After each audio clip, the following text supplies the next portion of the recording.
Takže ahoj, dneska jsem si pro vás připravila video, ukázka věcí, které jsem se koupila v Tetě, vlastně v drogerii Teta, abyste si nemysleli, že jsem přišla nakupovat do Tety.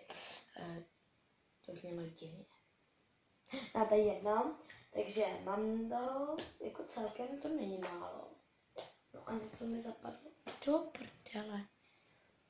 Ne, dobrý, mám to. Takže první bych začala věcma, který používám hodně, což je krém od Dermacol, Aroma Ritual. A je to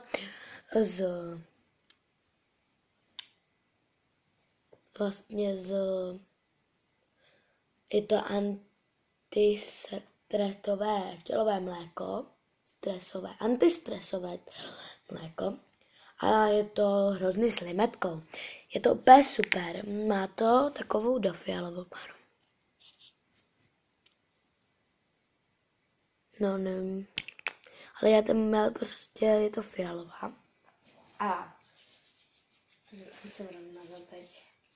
Mě to zase tak nevadí, mě to fakt jako je to proti stresu, anebo kvůli naštvanosti, to je úplně super. Potom tady mám tohle, což jsem ráno nepoužila, protože jsem chvátala. Ale Nivea Soft a je to vlastně krém na obličej.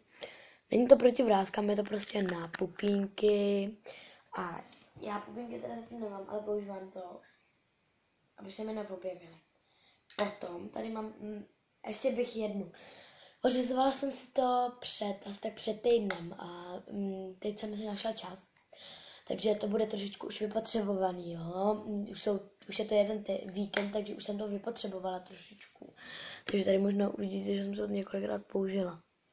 Takže tady mám od Miss Sporty stíny se takovýmhle super štětečkem. Já tyhle ty štětečky miluju. A odstín bílá, šedivá, taková tmavě šedivá a úplně černá, což používám úplně nejmíň. Jsem snad ještě ani jednu neměla na sebe. Takže ta hodně šedivá vypadá takhle. Ta černá, ta vypadá naproti té šedivý úplně jinak. Potom bílá, víte, jak asi vypadá, to používají úplně všichni. A potom taková ta světle šedivá, ta není moc častá. A potom je tady, což používám, takže to zase tak moc nepoužívám, což je od Essence Eyeshadow, tyjo. Kolikrát už mi to spadlo, že už je to smazaný. Ono se to vidíte, teď jste to tam viděli? A teď už to tam vůbec nevidíte. Tam napsáno Eyeshadow. Už to tam není. Možná normálně nechtem. No a prostě jsou to takový stíny. Takový bílo-třpitivý.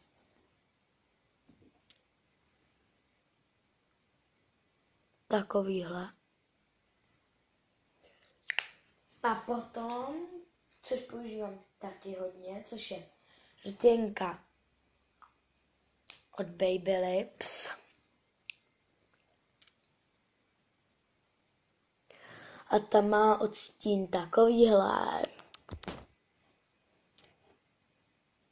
Je to hodně, já vím, vypadá to, jak kdyby to vůbec nekreslilo.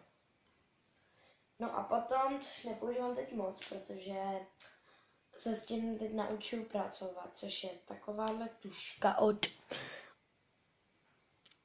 Miss Sporty. A je to vlastně na ty linky, taková ta fixa. Jako každý asi ví, že kreslí tak.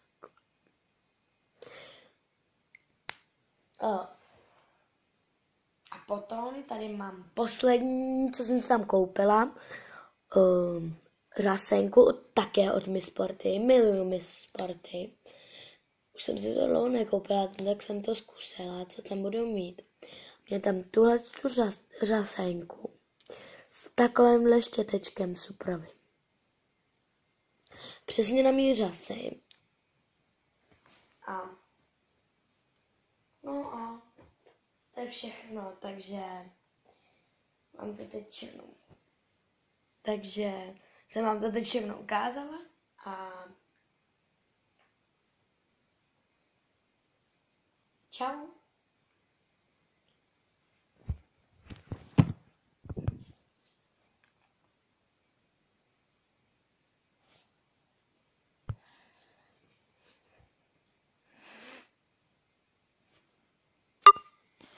Takže doufám, že se vám tohle celé video líbilo. Jak vidíte, mám to tady furt vystavené krásně a doufám, že se inspirujete a kupte si to taky, protože musím zaručit, kupte si to, protože je to úplně skvělý. Hlavně to Aroma Ritual, to jde od Dermacol, tohleto. A těšte se na další video. To je jediné, co vám můžu říct. Tak ahoj.